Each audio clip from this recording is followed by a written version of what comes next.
Hey Queen, que la paix soit sur toi. Alors installe-toi avec ton café, on est entre nous. Bienvenue au Café de Selma. Aujourd'hui, je vais te parler d'un tout petit mot, un mot qu'on dit facilement à un inconnu, à une caissière, à une collègue, mais qu'on oublie souvent de dire à celui qu'on aime le plus. Tu sais ce petit mot, merci. Ou chez nous, Jazakallah khair, barakallahu fik. D'accord? Alors, peut-être que tu vas te souvenir probablement de certains moments dans ton mariage où tout était devenu automatique. Il va sortir les poubelles, tu dis rien, c'était normal pour toi. Il va ramener peut-être les enfants de l'école, tu dis rien. C'est son rôle après tout. Il va régler une facture, tu vas rien dire. Bah oui, c'est évident. Et lui, bah, de son côté, c'est pareil avec toi. Le repas, il est préparé, le linge, il est plié, les devoirs surveillés. Tout ça, ça devenait invisible, avalé par la routine, comme si ça allait de soi. Et sans qu'on s'en rende compte, cette absence de reconnaissance crée de la distance, mine de rien. Petit à petit, ça ne vient pas de manière spectaculaire. Il n'y a pas de conflit, il n'y a pas de dispute, juste un silence, une impression des deux côtés de donner sans jamais être vu. Un jour, euh, une de mes accompagnées a décidé de faire un petit test.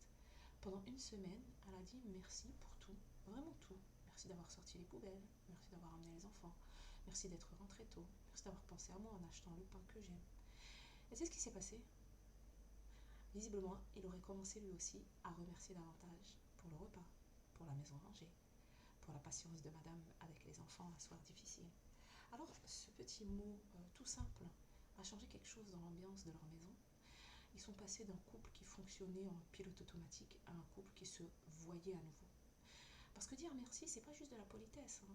C'est dire à l'autre, je vois ce que tu fais, ce n'est pas un dû, c'est pas automatique, je le remarque et ça compte pour moi. Voilà ce que ça envoie, la reconnaissance, le remerciement. Et puis j'ai envie de te dire que chez nous, celui qui n'a pas de, qui ne remercie pas la créature, bah, il ne remercie pas son créateur. D'accord. Et dans un mariage qui dure, c'est exactement ce dont on a besoin.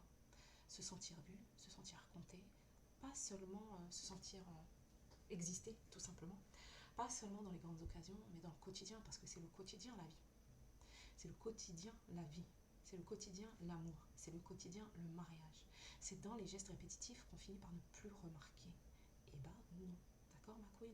Il faut absolument que tu reconnaisses ces choses-là, que tu remercies monsieur, et lui aussi, il faut qu'il te remercie. D'accord? Alors aujourd'hui, moi, ce que je te propose, c'est un petit défi.